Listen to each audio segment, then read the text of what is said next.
heaven.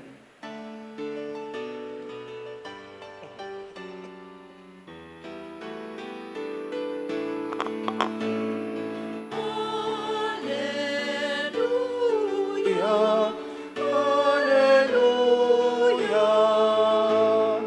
hallelujah, hallelujah.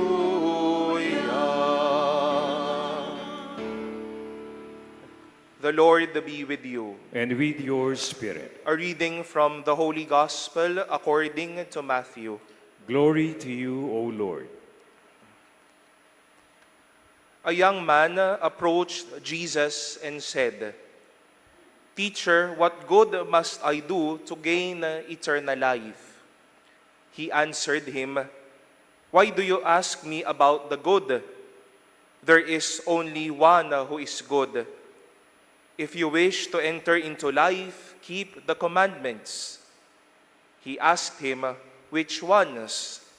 And Jesus replied, "You shall not kill. You shall not commit adultery. You shall not steal. You shall not bear false witness. Honor your father and your mother. And you shall love your neighbor as yourself." The young man said to him, "All of these I have observed. What do I still lack?" Jesus said to him, "If you wish to be perfect, go sell what you have and give to the poor, and you will have treasure in heaven. Then come, follow me." When the young man heard this statement, he went away sad, for he had many possessions. The Gospel of the Lord. Praise to you, Lord Jesus Christ. Good evening, my dear brothers and sisters. I do believe that we share the same desire and the same question with the young man. We all wish and we all ask the Lord as well, what good must I do to gain eternal life? And I do believe as well that the Lord will throw the same answer as to what He responded to the man: to keep the commandments, to follow everything that He has taught.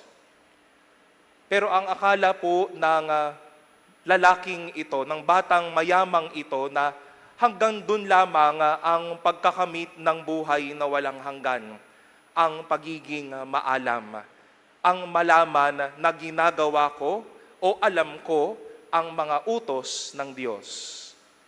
But Jesus invited him to dig deeper, to do what the commandments are asking him to do, to sell what he has and give it to the poor. And as we rally and seek the Lord with the same question, "Lord, paano ba ako makaka-plus points sa langit? Paano ba sa pagdating ng panahon, I will also be in heaven and attain eternal life?" And it must be clear to us, my dear brothers and sisters, that to enter heaven, to enter eternal life, it is not only about knowing, it is also about doing. It is a big temptation and also a reality in our church. A lot of churchgoers, a lot of ministers, maybe a lot of us pastors know so well the commandments of God. We go to Mass every Sunday and every day.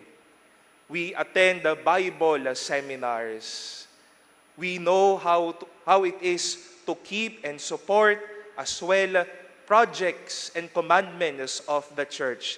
We know the this and that, the do's and the don'ts. Pero sa kabila ng mga bagay na ito, may napasaya na ho ba tayo? Meron na ho bang naiambag ang ating pagiging masunurin sa kabutihan at kagandahang buhay din sana ng mga tao sa ating paligid? In the many ways that we know for ourselves, we are doing things because we love God, but our hands are able to really show that we love God. Madaming magaling magsimba, simba ng simba. Pero pagkatapos ng misa, babalik sa kani-kanilang mga maiitim na mga balak sa buhay na ito. A lot are really saying to ourselves, I am a Catholic. But then after going out of the church, after going out the chapel, they don't even know simple charity, simple patience, simple understanding. In our ardent desire to seek the Lord, what am I going to do that one day I may be with you in heaven? It is good that we know how to be one, how to be a good Catholic. But let us also do things that will make us worthy of heaven. Things that will make others happy. Things that will not make us stubborn, but things that will extend God's happiness and God's graces to His people and to His beloved.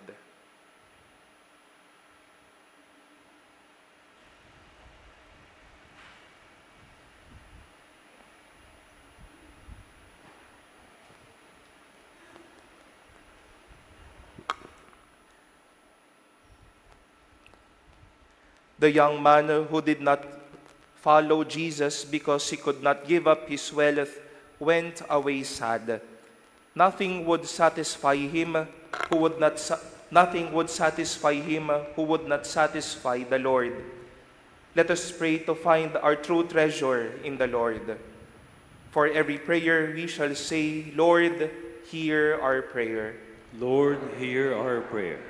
May the Church keep herself young by receiving ever anew the strength born of God's Word, the Eucharists, the daily presence of Christ, and the power of the Holy Spirit in her life, we pray. Lord, hear our prayer. May our nation feel invigorated by the leadership of energetic and capable young men and women, we pray. Lord, hear our prayer. May the faithful live good lives by following the Ten Commandments.